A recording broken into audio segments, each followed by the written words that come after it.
साथियों, education portal 3.0 का जो यह एक ऐप है, child tracking system mobile application. इस पर आपको आपके ग्राम में, जिस ग्राम में आपका विद्यालय है उस ग्राम में आपको सर्वे कार्य करना है।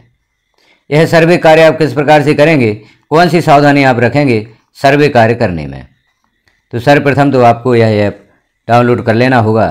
तो सर्वप्रथम आपको सावधानी क्या रखना है, तो पहले आप एजुकेशन पोर्टल 3.0 पर अपने शाला प्रभारी से मकान एलोटेट करवा लें, क्योंकि जो मकान अलॉट होंगे सर्वे हेतु वह आपके शाला प्रभारी करेंगे, या एजुकेशन पोर्टल 3.0 को विद्यालय के डाइस कोड और पासवर्ड से लॉगिन करके मकान अलॉट करने का कार्य होगा। प्रत्येक शिक्षक को मकान अलॉट किए जाएंगे। जितने मकानों की सर्वे जिस शिक्षक को करना है वह मकान शाला प्रभारी अलॉट कर देंगे। जैसे ही आपको मकान अलॉट हो जाते हैं, दूसरी सावधानी, चाइल्ड ट्रैकिंग सिस्टम ऐप को आपको विद्यालय के डाइस कोड पासवर्ड से लॉगिन नहीं करना है। आप सर्वे कार्य कर रहे हैं तो शिक्षक अपनी यूनिक आईडी और पासवर्ड से यहाँ पर लॉगिन करेंगे। आपकी यूनिक आईडी और पासवर्ड यहाँ पर लिखेंगे। इस प्रकार से यूनिक आईडी लिखेंगे, पासवर्ड लिखेंगे और लॉगिन करेंगे। यदि आप यहाँ पर विद्यालय के डाइस कोड से लॉगिन करके सर्वे कार्य करते हैं तो इस जानकारी को आप विद्यालय के डाइस कोड से नहीं देख पाएंगे कि आपने कितने मकानों की सर्वे की है। आपके शाला प्रभारी भी इस जानकारी को नहीं देख पाएंगे कि आपके द्वारा कितने मकानों की सर्वे की गई है। तो आप जब सर्वे कार्य कर रहे हैं तो अपनी यूनिक आईडी पासवर्ड से यहाँ पर लॉगिन करें। तो जैसे यहाँ पर लिखी गई यूनिक आईडी पासवर्ड लिखकर इसे लॉगिन करेंगे। लॉगिन पर आप जैसे ही क्लिक करते हैं तो चाइल्ड ट्रैकिंग सिस्टम ऐप जो है आपका वह लॉगिन हो जाता है। जैसे ही चाइल्ड ट्रैकिंग सिस्टम ऐप आपका लॉगिन होता है तो यहाँ पर जिस यूनिक आईडी से लॉगिन किया गया है उस शिक्षक की जानकारी यहाँ पर ओपन होगी। अब आप देख रहे हैं आपका नाम है, संभाग है, जिला है, विकास खंड है। तो सर्वप्रथम आपको यहाँ पर विधानसभा का चयन करना है। तो जो भी विधानसभा है आपकी उसको यहाँ पर सिलेक्ट करें। इसके पश्चात क्षेत्र का चयन करना है, ग्रामीण और शहरी। इसे सावधानीपूर्वक आप चयन करें। जैसे ग्रामीण क्षेत्र का सर्वे कर रहे हैं तो ग्रामीण सिलेक्ट करें। पंचायत यहाँ आपको सिलेक्ट करना है। तो यहाँ पर पंचायत अपनी सर्च करें। जो भी पंचायत आपकी है उस पंचायत को यहाँ पर आप सिलेक्ट करेंगे। पंचायत भी आप सावधानीपूर्वक यहाँ सिलेक्ट करें। पंचायत सिलेक्ट हो जाती है तो ग्राम का चयन करें। ग्राम का चयन करने के पश्चात मतदान केंद्र का चयन करें। आपके ग्राम में यदि 2 मतदान केंद्र हैं तो जिस मतदान केंद्र के मकान आपको अलॉट किए गए हैं उस मतदान केंद्र का यहाँ पर चयन करें। अब यह मतदान केंद्र आपको कहाँ से प्राप्त होंगे, तो आप ग्राम की मतदाता सूची से भी इन्हें प्राप्त कर सकते हैं। तो मतदाता सूची आप प्राप्त कर लें, उसके अनुसार यहाँ पर मतदान केंद्र आप सिलेक्ट करें। और यदि एक ही मतदान केंद्र है तो आपको प्रॉब्लम नहीं होगी। यदि आपके ग्राम में 2 मतदान केंद्र हैं तो मतदान केंद्र यहाँ सिलेक्ट करने में आपको प्रॉब्लम हो सकती है। यह मतदान केंद्र आपको मतदाता सूची से प्राप्त होंगे। तो जैसे हम यहाँ पर मतदान केंद्र भी सिलेक्ट कर लेते हैं, अब आगे देखें परिवार की उपस्थिति का विवरण। यहाँ पर सिर्फ हाँ का ऑप्शन है, अर्थात परिवार की उपस्थिति में ही आपको सर्वे करना है। यदि यहाँ पर नहीं का ऑप्शन होता तो आप परिवार की अनुपस्थिति में भी सर्वे कर सकते थे। तो दूसरी जो अगली सावधानी है वह यह रखना है कि परिवार की उपस्थिति में ही आपको सर्वे कार्य करना है। अब यहाँ हम देख रहे हैं परिवार के समग्र आईडी की जानकारी भरें। तो जैसे यहाँ पर आप चयन करेंगे परिवार की समग्र आईडी, माता है पिता की समग्र आईडी उपलब्ध नहीं है, तो आप प्रयास करें कि परिवार की समग्र आईडी से ही सर्वे करें। क्योंकि परिवार की समग्र आईडी से यदि आप सर्वे करते हैं तो यहाँ जैसे ही परिवार आईडी आप अंकित करेंगे तो परिवार की जानकारी स्वतः ही यहाँ पर उपलब्ध हो जाएगी। अब यहाँ को शिक्षकों द्वारा सर्वे कार्य किया गया तो आप जो नीचे ऑप्शन देख रहे हैं, जो एक ही ऑप्शन शो हुआ है और यहाँ ऐड का ऑप्शन है, यहाँ ऐड पर उन्होंने क्लिक किया। कृपया चुनें कि समग्र आईडी उपलब्ध है या नहीं। तो यहाँ समग्र आईडी उन्होंने चुनी हाँ और ऐड पर क्लिक किया। जैसे ही ऐड पर कृपया समग्र आईडी दर्ज करें। अब यहाँ जैसे समग्र आईडी विकल्प में हाँ चयन किया तो आपको समग्र आईडी यहाँ पर दर्ज करनी है। यहाँ पर आप एक एक सदस्य की समग्र आईडी दर्ज करेंगे, उसे ऐड करेंगे, तब आपकी यहाँ पर सर्वे कार्य आप कर पाएंगे। तो इसमें आपको प्रॉब्लम हो सकती है।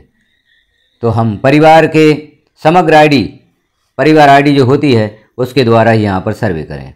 अब जैसे ही आप परिवार की समग्र आईडी यहाँ पर सिलेक्ट करते हैं तो समग्र आईडी लिखने के लिए ऑप्शन उपलब्ध हो जाता है। अब यहाँ आप परिवार की समग्र आईडी लिखेंगे।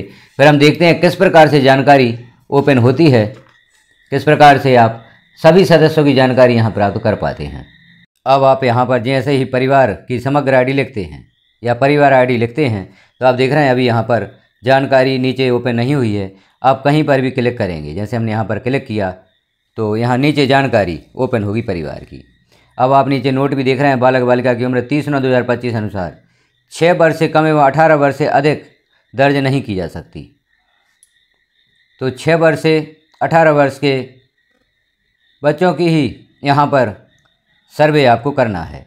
तो आप देखें यहाँ पर उम्र, जैसे यहाँ पर 37, 20, 18 वर्ष की उम्र का एक बच्चा है तो यहाँ पर आपको इसकी अध्ययन की स्थिति, शैक्षणिक स्थिति चयन करनी होगी। तो यहाँ पर हम चयन करेंगे अध्ययनरत, क्योंकि 18 वर्ष तक के बच्चों की सर्वे करना है। तो 18 वर्ष का यह एक सदस्य अध्ययनरत आपने चयन किया। अब यहाँ आप आगे देख रहे हैं हाँ, और यहाँ पर उपलब्ध नहीं, स्कूल का नाम उपलब्ध नहीं है और कक्षा भी उपलब्ध नहीं है। तो इस स्थिति में आप क्या करेंगे? तो यहाँ अध्ययनरत जो आपने लिखा है, अब आप देखें यह छात्र कहाँ अध्ययनरत है। कभी नामांकित नहीं हुआ, पढ़ाई छोड़ दी गई, दूसरे राज्य में नामांकित, पॉलीटेक्निक में नामांकित, ITI में नामांकित, इस संस्कृत स्कूल में दाखिला लिया, मदरसे में दाखिला लिया, स्वाध्याय रूप से अध्ययनरत, पलायन कर लिया गया है, मृत्यु हो गई है, कक्षा 12वीं उत्तीर्ण है। तो अब जैसे यह छात्र कक्षा 12वीं उत्तीर्ण हो चुका है तो आप यहाँ पर सेलेक्ट कर देंगे कक्षा 12वीं उत्तीर्ण। यदि इस छात्र ने ITI में दाखिला ले लिया है तो ITI में नामांकित आप लिख देंगे, पॉलीटेक्निक में दाखिला ले लिया है तो पॉलीटेक्निक में नामांकित आप लिख देंगे, क्योंकि हमें सर्वे 6 से 18 वर्ष के सदस्यों की करना है। तो अब इस छात्र की यहाँ पर या इस सदस्य की आगे कोई जानकारी उपलब्ध नहीं हो रही है। स्कूल, क्या स्कूल में नामांकित होना चाहते हैं, या यहाँ आगे जो देख रहे हैं हम स्कूल उपलब्ध नहीं है और कक्षा भी उपलब्ध नहीं है। तो यहाँ इस प्रकार से आपको कोई भी इनमें से ऑप्शन सेलेक्ट करना होगा। तो जैसे यह छात्र हम सेलेक्ट करके देखते हैं 12वीं उत्तीर्ण हो चुका है। अब यहाँ क्या चयन करना है, क्या स्कूल में नामांकित होना चाहते हैं, 12वीं उत्तीर्ण हो चुका है तो अब यह स्कूल में नामांकित नहीं होना चाहेगा तो हम यहाँ पर नहीं सिलेक्ट करेंगे, क्योंकि यह आगे कहीं और अध्ययन के लिए चला गया है, कॉलेज में दाखिला ले लिया है या अन्य कहीं दाखिला ले लिया है। अब हम अगला सदस्य 15 वर्ष का, इसका चयन करते हैं अध्ययनरत। इसके संबंध में जानकारी देखते हैं, विद्यालय का नाम है, कक्षा भी यहाँ पर शो हो रही है। अब अगला जो सदस्य है इसका भी हम अध्ययनरत चयन करते हैं तो इसके संबंध में भी यहाँ पर जानकारी ओपन हो जाती है, कक्षा 8 में है। और अगला सदस्य, आखिरी सदस्य हम देखते हैं, यहाँ पर आप देख रहे हैं यहाँ पर जो सदस्यों की जानकारी थी वह पूर्ण हो चुकी है। अब अगला जो ऑप्शन है वह ऐड करने के लिए है, क्योंकि इस परिवार में और कोई सदस्य नहीं है, ऐसा सदस्य जिसकी समग्र आईडी हो और वह इस सूची में उपलब्ध ना हो। तो ऐसे सदस्य को आपको यहाँ पर ऐड करना है जिसकी समग्र आईडी है लेकिन वह इस सूची में उपलब्ध नहीं हुआ है, और किसी अन्य सदस्य को यहाँ पर ऐड नहीं करना है, क्योंकि 6 वर्ष से कम और 18 वर्ष से अधिक किसी भी सदस्य को यहाँ पर ऐड नहीं कर सकते। तो आपने यहाँ देखा इस परिवार की सर्वे का कार्य जो यहाँ पर एंट्री करनी थी वह हमारे द्वारा पूर्ण की जा चुकी है। अब हम इस जानकारी को सबमिट करते हैं। तो क्या यह जानकारी सबमिट होती है और सबमिट नहीं होती तो आपको क्या करना है, इस जानकारी को हम सबमिट करके देखते हैं यह जानकारी सबमिट होती है या नहीं। तो यहाँ पर आप देख रहे हैं नीचे समग्र आईडी में जानकारी देने का चिन्ह बना हुआ है कि यह जानकारी अवश्य देना है। तो यहाँ पर जो हाँ लिखा हुआ है यहाँ हम सेलेक्ट कर देंगे, समग्र आईडी उपलब्ध है। अब यदि यहाँ पर हम चूँकि ऐड करने का ऑप्शन हमने पहले ओपन कर लिया था तो यहाँ पर यह ऑप्शंस ओपन हो गए थे। अब चूँकि समग्र आईडी उपलब्ध है, इसके संबंध में हाँ या नहीं देना था तो हमने यहाँ पर सेलेक्ट कर दिया है समग्र आईडी उपलब्ध है। और यदि आप इस ऑप्शन को कुछ नहीं करते और जानकारी सबमिट नहीं होती, यदि जानकारी सबमिट नहीं होती, आप परेशान हो रहे हैं जानकारी सबमिट करने के लिए, तो आप समग्र आईडी उपलब्ध है इस पर क्लिक करेंगे, एक बार हाँ सेलेक्ट कर देंगे, फिर पुनः समग्र आईडी उपलब्ध है इसे सेलेक्ट कर देंगे। अब हम देखते हैं जानकारी सबमिट होती है या नहीं। तो यहाँ हमने सबमिट पर क्लिक किया, डिटेल सेव्ड सक्सेसफुली, इस प्रकार से डिटेल सेव हो जाती है। इस प्रकार इस परिवार की सर्वे कंप्लीट हो जाती है। ओके पर हम क्लिक कर देंगे। अब एक और परिवार हम देख लेते हैं उसकी समग्र परिवार आईडी दर्ज करके, जिसके हम जो यहाँ पर ऐड वाला ऑप्शन है इसको क्लिक नहीं करते और परिवार की जानकारी ओपन करके परिवार की जानकारी भरेंगे, फिर सबमिट करके देखेंगे जानकारी सबमिट होती है या नहीं।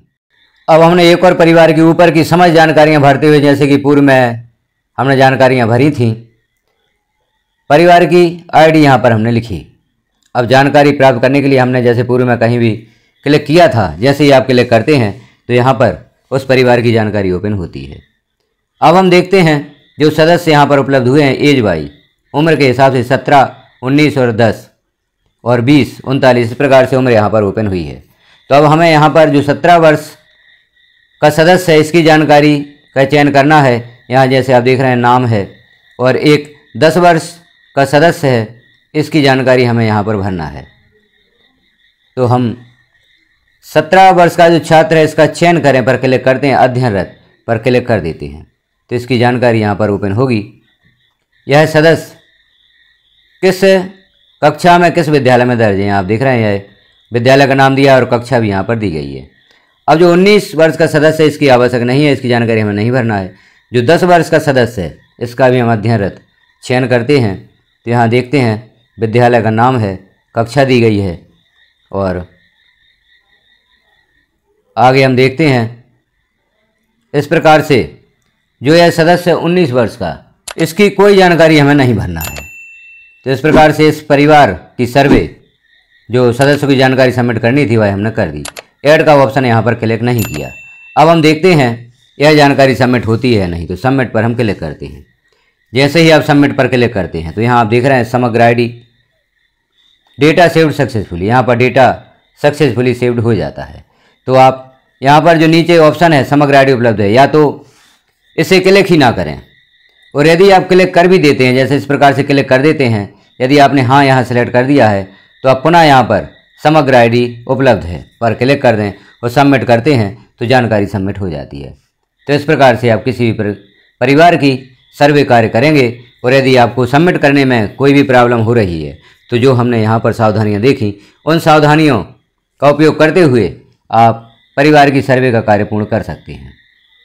तो जो हमने यहाँ पर सबमिट करने संबंधी जानकारी देखी थी कि यदि आप इस ऑप्शन को क्लिक कर देते हैं, हाँ नहीं सिलेक्ट कर देते हैं तो समग्र आईडी उपलब्ध है, या पुनः सिलेक्ट कर दें जानकारी सबमिट हो जाएगी, या इस ऑप्शन को क्लिक नहीं किया और फिर भी जानकारी सबमिट नहीं होती तो आप इसे एक बार क्लिक कर दें, हाँ सिलेक्ट कर दें और फिर समग्र आईडी उपलब्ध है सिलेक्ट कर दें, आप सबमिट करेंगे जानकारी सबमिट हो जाती है। तो इस प्रकार से आप जो चाइल्ड ट्रैकिंग ऐप पर VAR सर्वे कार्य करना है आप इस प्रकार से कर सकते हैं। कभी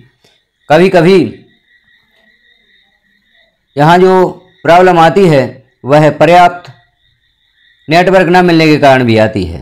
तो यदि पर्याप्त नेटवर्क उपलब्ध नहीं है तो आप इस परिवार की जानकारी एक रजिस्टर में भी लिख सकते हैं, और जब आप अच्छे नेटवर्क में हों उस समय इस जानकारी को सबमिट कर सकते हैं। तो इस प्रकार सावधानियां रखते हुए आप चाइल्ड ट्रैकिंग ऐप पर VAR सर्वे का कार्य करें। तो जानकारी आपको कैसी लगी कमेंट में एक बार अवश्य बताएं।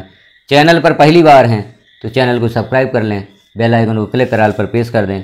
अन्य जानकारियाँ देखने हेतु आप चैनल पर विजिट अवश्य करें। चैनल को सब्सक्राइब करते हुए वीडियो को अन्य साथी में भी शेयर करें ताकि उन्हें भी अपनी प्रॉब्लम का समाधान प्राप्त हो सके। वीडियो को लास्ट तक देखने के लिए आपका धन्यवाद।